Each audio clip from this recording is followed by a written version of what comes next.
네, 오늘 시그널픽에서는 최영도 국민의힘 의원을 모시고 자세한 얘기 나누겠습니다. 어서 오세요. 네, 안녕하십니까? 네, 지금 당의 혁신위원이시기도 하고 예. 과방위에서도 활약을 하고 계시고 간사시잖아요. 예, 예. 일단 뭐 청문회 지나긴 했습니다만 배경훈 과학기술정보통신부 장관 후보자에 대한 얘기부터 좀 해보겠습니다. 네네. 청문회가 5일 내내 이어지면서 좀 논란의 후보자가 상당히 많은데 그래도 배경훈 후보자 같은 경우는 여야 합의로 청문 보고서가 채택이 됐더라고요. 네, 그렇습니다. 이거는 여당이 야당이 좀 협조해 주신 배경 뭐가 있을까요? 그렇습니다. 지금 우리가 항상 야당이야, 지금 우리 국민의힘이야 항상 협치를 이야기하지 오지 않았습니까? 협치를 주로 이제 힘으로 밀어붙인 쪽은 여당이었죠. 그런데 네. 특히나 과학기술정보통신부 장관은 우리나라 AI 과학기술정보통신 전체에 굉장히 중요한 정책을 해야 될 사람이고 또 처음에 지명했을 때도 어쨌거나 그 현장에서 이런 네. AI 그리고 과학기술 발전을 위해서 현장에서 있었던 그 체득한 기업인 출신이기 때문에 상당히 뭐 기대가 있었고 지금 우리 청문회가 주로 정책보다는 뭐 도덕성이라든가 이런 또 정과라든가 무슨 이런 문제로 이제 크게 논란이 되는데 반해서 배우 후보자는 뭐 그런 점이 좀 적었고요. 맵게 좀 지적할 것이 있었는데 상대적으로 요즘 저 청문회라는 것이 같은 날 하는 다른 후보자가 좀 흠결이 크면은 좀 묻혀요. 묻혀가는 경향이 있습니다. 네. 그래서 이것도 좀 청문 제도를 바꿔야겠다. 한 사람 한 사람 다 중요한 사람들인데 이렇게 막 한꺼번에 하는 것은 결과적으로 보면은 진짜 꼼꼼하게 좀 검증하기 힘들게 만드는 것 아닌가 싶어요. 네. 어쨌든 이제 업무에 대한 기대감 같은 것들이 좀 있으셨던 것 같고 네. 오히려 과방위는 할 때마다 좀 눈여겨 보게 되는 게 최민희 과방위원장과 이제 국민의힘 의원들 간의 어떤 설전이라고 해야 될까요? 이번에도 보니까 방송 3법 앞서 처리했던 방송 3법 문제에 대해서 피켓을 조금 항의를 하셨던 것 같은데 최민희 독재 아웃 뭐 이런 걸 내거셨더라고요. 참 이게 이런 최민희 것들이 독재라고 부를 정도군요. 그러니까 뭐 그건 사실 저희들 판단이라기보다는 지난번 국정감사 때 어느 시민단체가 상임위 운영 시간, 그래서 상임위원장이 사실은 국회 실제로 상임위를 자세히 보시면은 상임위원장 권한이 막대합니다. 예, 상임위원장이 뭐 여러 가지 질서 유지권도 발동할 수가 있고, 발언권도 다 줄 수 있고, 발언권도 줄 수 있고, 발언권 뺏기도 하고 그러지 않았습니까? 뭐 우리 상임위도 그랬지만, 퇴장하시라 하는 분도 있었고, 다른 상임위도 그랬고. 근데 이게 사실은 국회라는 것이 국민들이 다 지켜보고 있는 것인데 또 말로서 서로 협치하고 또 더 나은 대안을 찾고 비판도 말로서 하고 해야 되는 곳인데 이게 어제 오늘 우리 당을 넘어서 정말 참 한번 좀 개선해야 될 문제들이 많습니다. 그러니까 이제 저도 사실은 간사 입장에서는 그 과학기술정보통신부 장관 후보자하고 과기부 공무원들이 공직자들이 있는 자리에서 우리 상임위의 다른 현안을 거기서 내거는 것에 대해서는 조금 걱정을 했습니다만 그렇게 하지 않고서는 이 상임위의 독선적 운영에 대해서 지금 국민들에게 알릴 방법이 없다. 이렇게 뭔가 우리 정말 소극적 저항이다 이거예요. 우리가 뭐 고함을 지르는 것도 아니고 거기서 회의를 발행하는 것도 아니지만 이제 그런 것인데 좀 안타깝죠. 오죽하면 그랬겠습니까? 이게 이제 뭐 숫자가 워낙 많다 보니까 원래 국회 선진화법이란 걸 이제 저희 당이 그때 만들었습니다. 저희 당의 전신이 새누리당 때 새누리당 때 우리 당이 정말 다수당일 때 만드는 거죠. 왜냐니까 항상 몸싸움 또 무슨 뭐 이런저런 해서 국회가 동물국회라는 오명을 쓰고 있을 때 그렇게 하지 말고 하자고 그래서 소수당도 좀 충분히 소수당의 주장도 들어볼 수 있도록 그런 절차를 만들고 했는데 이게 뭐 민주당이 압도적 다수당이 되면서는 소용이 없죠. 상임위 절차라는 것도 뭐 위원장이 그리고 여당 다수당이 그냥 밀어붙이겠다고 하면 다 할 수 있습니다. 이제 그런 과정에서 일종의 무력감의 표시고 이제 그러지 말라. 이건 어쨌든 그날 뭐 중계도 방송도 하고 하니까 우리 상임위의 문제점을 알리자고 해서 했던 사안인데 여러 가지 방식을 좀 개선해서라도 이제 앞으로 이런 일이 좀 없고 좀 집중할 수 있도록 해야죠. 특히 그날 문제됐던 것은 국회 경위를 동원한 일입니다. 이게 이제 오늘 아침인가요? 어제 아침에 조간신문 사설에서도 이거 참 국회 경위까지 동원할 일이었나 그런 일을 협의해서 서로 해결해야지. 예. 거기다가 또 처음에 자칫 그 사내라고 발언했어요, 위원장이. 예. 그 사내를 하면 그날 회의를 다시 못 합니다. 그러니까 회의를 진행해야 될 위원장이 이제 그런 피켓 같은 것을 보고 약간 좀 기강되어서 사내를 선포하실 뻔했군요. 예. 네. 선포를 했습니다. 아, 선포를 했군요. 했는데 직전에 개회를 정식으로 선언을 안 했기 때문에 아. 사내 선언 자체가 무효인 선언을 한 거죠. 아, 그런 해프닝이 또 있으셨구나. 예, 그렇습니다. 그래서 어쨌거나 좀 국회가 조금 더 소수당을 존중하고 특히 큰 이슈 방송법도 그렇고 우리 국회과학기술정보 방송통신위원회가 5개의 큰 주제가 있습니다. 예. 그중에 방송도 우리 방송의 방송이 정말 전 세계 글로벌 어떤 표준 글로벌의 어떤 컨텐츠를 제공하는 굉장히 파워가 있잖아요. 네. 이런 걸 지원하는 그런 것이라기보다는 누가 공영방송 사장을 차지하느냐, 누가 공영방송 이사가 되느냐 이런 문제로 지난 1년 동안 시간을 허비하고 또 그렇게 해서 강행 처리하고 법을 강행 처리하는 과정에 대해서 네. 상임위원장의 독주가 너무 심하다 그런 항의 표시였는데 좀 안 그랬으면 좋겠습니다. 근데 국회 경위까지 부르고 네네. 지금 이진숙 방통위원장이 방송 3법과 둘러싼 이제 발언 때문에 국무회의에서는 배제가 된 상태잖아요. 네. 뭐 시민단체는 공수처 고발하기도 하고 뭐 이런 건데 이진숙 위원장의 거취를 놓고는 야권 내에서도 좀 의견이 갈리는 것 같아요. 최영도 의원님이 보시기엔 좀 어떻게 해야 된다고 생각하세요? 예, 임기를 채워주고 저는 사실은 이재명 대통령 국무회의에서 네. 이진숙 방통위원장을 배석시킨 것 자체가 저는 협치한 상징이구나 생각을 했습니다. 네. 그리고 그 방송법에 대해서 또 방송통신의 설치법에 대해서 그 위원장의 의견을 듣는 것이 나는 이런 모습이 아마 이재명 대통령의 지지율 초기에 상승시킨 것이라고 생각합니다. 네. 굉장히 비판적일 수 있는 정부위원의 말을 경청하는 것. 그것이 이제 국무회의 사실 이전 정부에서 볼 수 없던 일이거든요. 그렇죠. 지금 이재명 정부가 실용 정부로서 정말 국민들을 더 잘 살게 하고 또 정치도 발전시키려고 한다면은 이준숙 정부위원을 이제 국무위원은 아니지만 네. 배석시켜서 참석시켜서 이야기를 듣고 하는 것 자체는 아주 협치 아주 좋은 상징이다. 근데 결국 배제를 시킨 그렇지 거잖아요. 말이죠. 그래서 스스로 이제 그 협치를 하겠다는 의지를 스스로가 뭐 그럴 뜻이 없다는 걸 보여준 셈이죠. 특히 그리고 또 아마도 뭐 민주당에서는 스스로 물러나라고 계속 촉구하는 모양인데 예. 역대 정부에서 그 방송통신위원장이 물러난 전례가 그 윤석열 정부 시작했을 때 그때 방송통신 한 분이었습니다. 근데 네. 그분은 당시에 좀 그 종합편성 채널, 종편 채널 그 승인을 위한 재승인을 위한 점수 문제가 있잖아요. 네. 그 승인 조작 문제 때문에 재판 중이었고 기소가 되고 뭐 그런 상황 때문에 그런 일이 있었는데 역대 정부에서 방송통신위원장이 정부가 바뀌었다고 뭐 물러나거나 또 이렇게 한 적이 없습니다. 그 부분 한 분만 빼고. 네. 그래서 방송통신위원회는 또 한 사람만 하는 게 아니거든요. 5명이니까 더 급한 일은 지금은 이제 방송통신위원장 한 사람만 남았습니다. 네. 국회 추천목 3명이 지금 아직 추천이 못 되고 있고 이건 민주당이 안 하니까 못 하는 거예요. 네. 우리는 계속 하자 그랬고 또 대통령이 지명할 수 있는 목까지 한 명 남아 있습니다. 대통령목도 있고. 예, 그러니까 빨리 지명해서 5인 협의 체제를 해서 방송통신의 정책들을 정상적으로 논의해야죠. 그렇게 그 논의를 하지 않은 채 방송통신위원회 결정이 2인 체제이기 때문에 무효다 이렇게 해서 끝없이 지금 방송통신의 주요 정책을 공전시키고 있지 않습니까? 네. 정상적인 체제를 만들어주는 게 더 급하다. 이런 그렇습니다. 말씀이셨습니다. 네. 다른 청문회에 대해서도 좀 여쭤보겠습니다. 네. 물론 이제 백영훈 후보자 청문회는 끝났습니다만 연일 진행되고 있는 와중에 조금 전에도 저희가 길게 얘기를 나눴는데 강선우 여성가족부 장관 후보자의 어떤 갑질 논란이 가장 파급력이 좀 큰 이슈였던 것 같아요.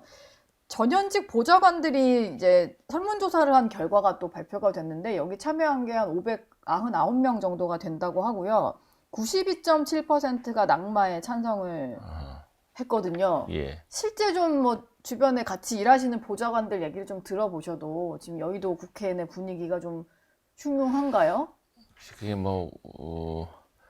그게 아마 처음에 저는 약간 그 청문회를 보면서 이게 사실 국가적인 불행입니다. 예. 왜냐하면은 물론 뭐 미국에서도 뭐 청문회 이런 걸 하면서 장롱 속에 해골을 끄집어내는 일이다 뭐 이런 말을 했어요. 네. 그러니까 만일 이런 공직에 무슨 청문회나 그런 게 없었으면은 몰랐을 일인데 온 집안을 들추다 보면은 뭐 장롱 속에 있던 해골 같은 말하자면 그런 것들이 나오는 일이다 뭐 이런 말이 있는데 네. 그래서 미국은 보면은 이런 이제 신상에 관한 정말 정부의 공직자 임용에 굉장히 문제가 되는 네. 이해 충돌이라든가 또는 뭐 그런 도덕적 문제라든가 범죄 사실이라든가 이런 것들은 미리 철저히 FBI에서 검증을 하거든요. 법무부와 함께. 네. 그런데 이제 정책만 토론합니다. 그런데 이번 정부도 아마 장관을 임명하고 청문 요청할 때까지 한 뭐 열흘 이상 있지 않았습니까? 그리고 장관을 누군가 할 때는 여러 가지 그 평판 조회라든가 네. 사전 검증을 했었거든요. 지금 이 사안의 경우는 국회 보좌진들이 국회 여러 업무 환경에 대해서 뭐 익명으로 이야기하는 네. 대나무 숲에 이미 올라왔을 때 내용이라고 합니다. 그러니까 이전부터. 네. 저희들은 이번에 처음 알았는데 뭐 저도 모르죠. 무슨 이야기가 또 올라와 있을지. 예. 항상 그런 것들이 이제 몸가짐을 조심하게 해야 되는 네. 적이 될 테고 뭐 심지어 상임위 운영에 대해서도 같은 당에서 다른 그 상임위 상임위원장 등에 대한 이 독주에 대해서 비판하는 걸 예컨대 우리 상임위원회 위원장에 대해서도 여당의 그 보좌진들이 좀 비판하는 그런 글도 올라와 있습니다. 그러니까 뭐냐니까 이게 검증을 하려면 충분히 검증해 볼 수 있는 일이고 여의도 옆 대나무 숲이라는 그렇죠. 정치부 기자들도 많이 아는 곳에 예, 있잖아요. 예, 예. 네. 거기 그리고 이미 다 올라왔던 내용인 거군요. 그렇다고 하더라고요. 그리고 예. 지금 뭐 많은 경우 보면은 저도 이제 한 10여 년 전에 이제 공직에 처음 입문하면서 그때 언론에 있다가 가보니까 예. 생각보다 공직 검증이 철저하더라고요. 보니까 뭐 이사한 과정 또 네. 부동산 투기는 없었는지 심지어 나중에는 평판 조회를 다 해요. 그러니까 주변을 통해서 네. 그래서 그런 엄밀한 절차를 했을 텐데 왜 저런 문제들이 걸러지지 않았을까? 특히 이제 뭐 학위 표절이라든가 뭐 예. 논문 표절이라든가 또 그리고 지금 또 다른 정의경 후보자의 경우도 본인이 질병청에 있으면서 그걸 할 때 분명히 그 가족이 그 질병청의 정책으로 인해서 어떤 주식이 그 이득을 볼 것이라는 것이 뻔한 상황에서 네. 그런 주식에 투자한다거나 이런 것들은 누가 보더라도 국민 눈높이 맞지 않은 것이고 또 그런 사실들은 이미 여권 내에서도 그런저런 사실 때문에 그분은 힘들 것이다라고 이야기까지 있었거든요. 한마평이 막 나올 때. 초반에 뭐 그런 말이 약간 예. 돌았었죠. 근데 그런 네. 것들이 무시되고 강행되는 것은 지금 제가 듣기로는 여권 내에서도 이 뭔가 지금 검증 시스템에 문제가 있는 거 아니냐, 누가 이렇게 했느냐에 예. 대한 이야기까지 아마 나올 지경이 된 것 같습니다. 아, 근데 뭐 워낙 이번 주 내내 수많은 후보자들이 청문회를 네. 하다 보니까 아까 신주호 의원 같은 경우는 이게 절대평가가 아니라 상대평가의 그렇습니다. 개념이어서 네네. 흠결이 제일 많은 후보자 정도를 이제 뭔가 그렇죠. 뭐 철회를 하는 정도? 예. 그렇게 마무리되지 않겠냐라는 생각이신 것 같아요. 그걸 또 좀 생각한 거 아닐까요? 국민들이 그러니까. 일일이 다 보진 않을 거다. 뭐 그러니까 이런 이렇게 식으로. 그렇죠. 그래서 아마도 뭐 이렇게 뭐 그렇게까지 저희 짐작이라기보다는 언론에서 보기에도 이렇게 놓고 그리고 여권 내에서도 너무 심하면은 몇 명을 걸러내야 되는 거 아닌가 이제 그런 추측이 있죠. 그런데 이제 그걸 끝까지 버티면은 네. 이제 이재명 정부 초기에 이 조각 과정 또 모든 정부가 보면은 이전에 김영삼 정부 때부터 쭉 보면은요 조각 그리고 검증에서 큰 이제 어떤 상처를 입고 시작하거든요. 예. 그로부터 정부가 집권 초기에 누리던 높은 지지율, 대통령에 대한 높은 지지율이 뭔가 이제 의구심으로 번지고 왜 저런 사람을 굳이 쓰려고 하느냐에 대한 논란 또 그걸 강행했을 경우에 국민들이 느끼는 실망감 또 정부에 대한 불신 이런 걸로 번져서 뭐 이번 정부에서는 꽤 준비를 많이 한 것 같길래 그런 네. 일이 없을 줄 알았더니 예. 오히려 뭐 좀 더 심한 경우로 드러나고 있다. 이건 검증 시스템 그리고 누가 검증했느냐 그런 인사를 굳이 이렇게까지 여권 내에서 뻔히 이런저런 사안이 돌출될 것이다. 네. 말하자면 벽장 속에 해골이 나타나서 사람들이 깜짝 놀라게 될 것이다라고 네. 다 알고 있었는데 왜 이렇게 했나라는 논란까지 번지게 되지 않을까 싶습니다. 지금 이진숙 교육부 장관 후보자 같은 경우는 뭐 오늘 청문회가 있는데요. 네. 논문 표절과 뭐 중복 사용과 관련해서 범학계 국민검증단이라는 이제 네. 단체가 있는데 여기가 김건희 여사의 논문 표절 문제를 맞습니다. 가장 열심히 좀 지적을 했던 예, 단체예요. 근데 이 단체조차 표절이 심각하다. 라는 입장을 냈거든요. 근데 어쨌든 청문회까지는 하는 거잖아요. 그렇죠. 이 정도로 좀 학계에서도 지적을 받고 정교조까지도 안 된다고 할 정도면 청문회 전에 정리할 법도 한데 글쎄 말입니다. 왜 가는 걸까요? 청문회까지는. 여기서 그러니까 이제 청문회 이 검증 시스템 누가 추천했느냐? 예. 왜 그리고 이렇게 무리한 추천을 그만하면 됐지 강행했느냐? 예전에 예. 이제 김영삼 정부 때는 이만한 비판이 나오면 바로 바꿔버렸습니다. 네.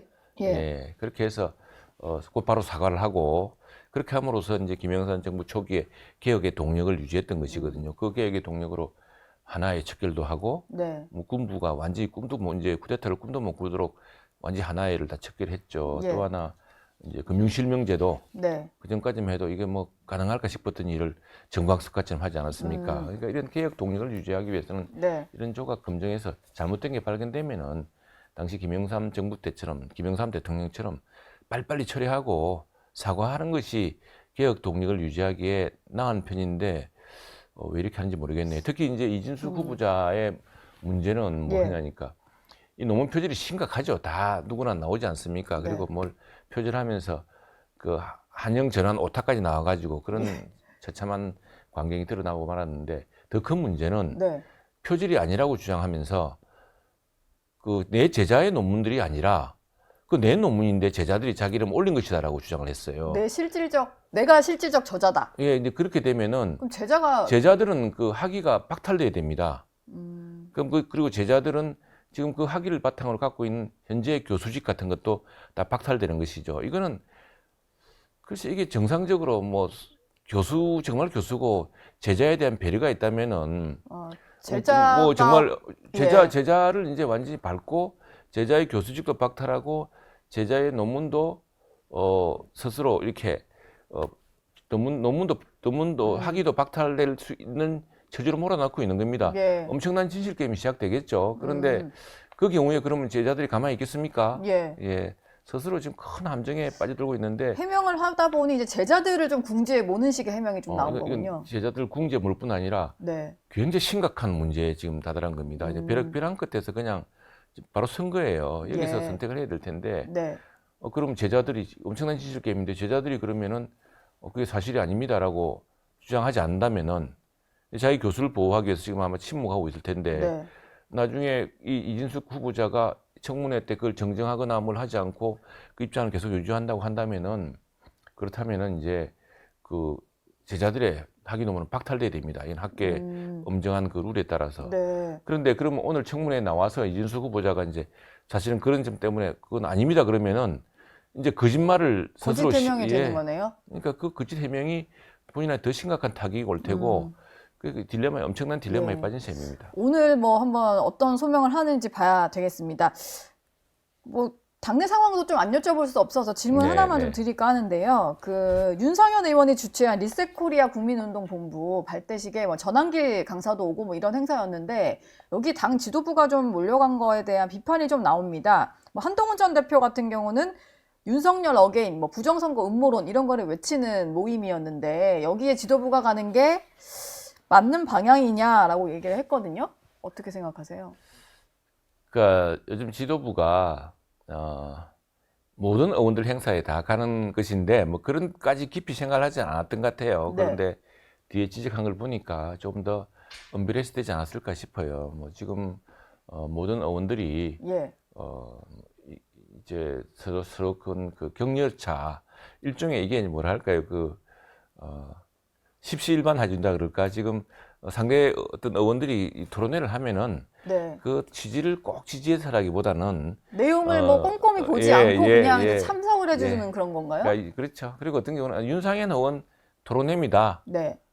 뭐 이렇게만 듣고 갔을 수 있다고 생각을 합니다. 뭐 그러나 지금 이렇게까지 불구지고 보니까 조금 그 가려서 해야 되는 거 아닌가 생각이 들긴 하네요. 좀 신중하게 했어야 될 필요가 있다. 근데 저도 뭐 구체적으로 윤상현 의원이 한다. 그건 이제 쭉 이렇게 게시되어 있고 하기 때문에 그리고 또 의원실에 애들 다들 참여를 해줍니다. 또 이게 또 예. 일종의 품앗이처럼 되어서 네.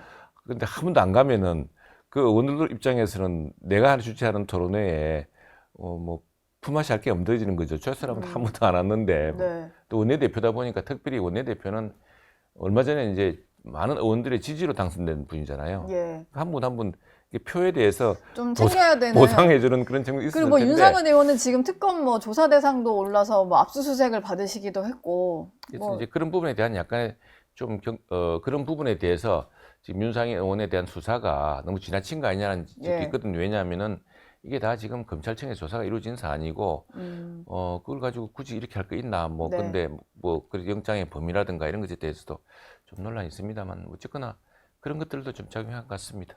여기 지금 댓글을 보니까 최영도 의원은 반성문 릴레이에 동참하신 분이다. 뭐 예. 이런 댓글 달아주신 분이 있는데 예. 조금의 반성의 목소리가 좀 나오고 사실 혁신위원이시잖아요. 네네. 혁신위에서도 뭐 당원 당규에 사죄를 담는 방안이라든지 해서 8개의 혁신안을 좀 내놓으셨습니다. 근데 그 혁신안이 굴러가고 있는 와중에 이런 식의 어떤 전혀 다른 목소리를 내는 행사가 국회에서 뭐 윤상현 의원, 장동영 의원 주도로 열리잖아요. 이거는 국민의힘의 어떤 쇄신 의지 자체가 없어 보이는 행보인데. 혁신위는 이제 저도 아침부터 언론 전화를 많이 받는데 제가 혁신위원이긴 하지만 우선 이거는 말씀드릴게요. 혁신위는 우리 윤희숙 위원장하고 또 호준석 대변인으로 창구를 단일화하겠습니다. 예. 왜냐하면 혁신위 안에 대해서 이건 이제 다음에 비상대책위원회 또 의원총회 또 당원 투표를 거치면서 좀 더 다듬어지고 예. 조금 더 조금 더 혁신적인 안으로 발전할 수도 있기 때문에 지금 상태로 가지고 위원들까지 나서서 이러쿵저러쿵 이야기하기 시작하면 끝도 없이 산으로 가요. 그래서 네. 말을 안 하는데 다만 이런 말씀 드리고 싶습니다. 지금 혁신위를 굳이 발족시키고 한 것은 우리 당 스스로가 또 당 원내대표나 비상대책위원회도 혁신하는 게 무슨 뜻입니까? 혁신한 말이 그게 무서운 말입니다. 예. 가죽을 벗기고. 벗겨내는 네. 가죽을 벗겨내고 한골 탈퇴하겠다는 이야기거든요. 그런 각오를 굳이 이름에 붙여서 하겠다고 한다면은 저는 그걸 뒷받침할 만한 행동이 있어야 될 거라 보고요.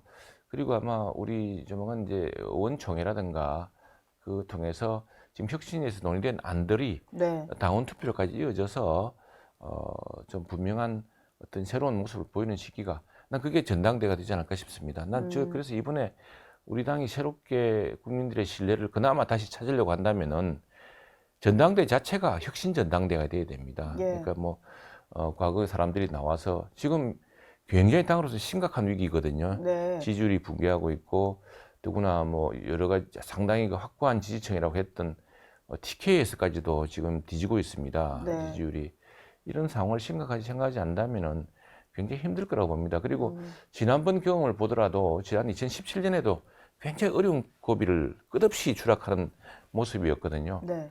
그 역사적 경험을 잘 생각해서라도 조금 더 혁신적인 모습으로 신뢰를 회복할 수 있는 방안을 그건 우리가 다 알고 있습니다.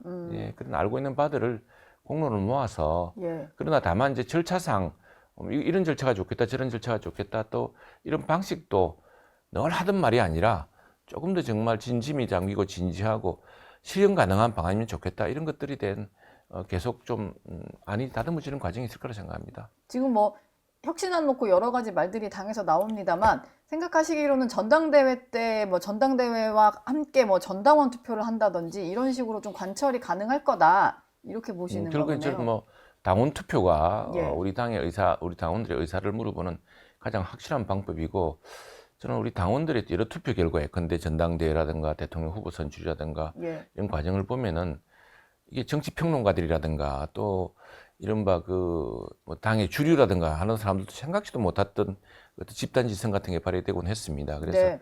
그런 걸 믿는 셈이고 무엇보다 뚜렷한 것은 우리 당이 지금 굉장히 신뢰를 잃었다는 것. 특히 그동안 전통적이고 확고한 지지자들조차도 이 당에 대한 신뢰를 거두고 있다는 사실이고 그렇다면 정당의 기본, 그 민주주의와 우리 공화주의를 실현하기 위해서 더구나 올해가 광복 80주년인데 네. 지난 80년 동안 대한민국에 이 빛과 그림자가 있습니다만 많은 부분 이 자유민주주의와 시장경제를 이끌어왔던 몫은 우리 당과 우리 앞에 지도자들에게 있었다고 생각을 합니다. 그런 것들을 공과도 다 있었지만 그런 공을 더욱 키우게 돼야 될 텐데 벌써 2번씩이나 대통령을 우리 당에서 배출한 네. 대통령을 탄핵이 탄핵당하는 되었죠. 네. 그런 정당이 되지 않았습니까? 그리고 이렇게 한다면 이 정당은 굉장히 심각한 문제가 있는 겁니다. 이 정당을 정말로 혁신하는 그런 방안들에 대해서 그걸 우리 당원들과 국민들이 지금 요구하고 있다고 생각합니다. 예. 그리고 우리 의원들과 당 원내 의원들과 또 당의 주요한 인사들도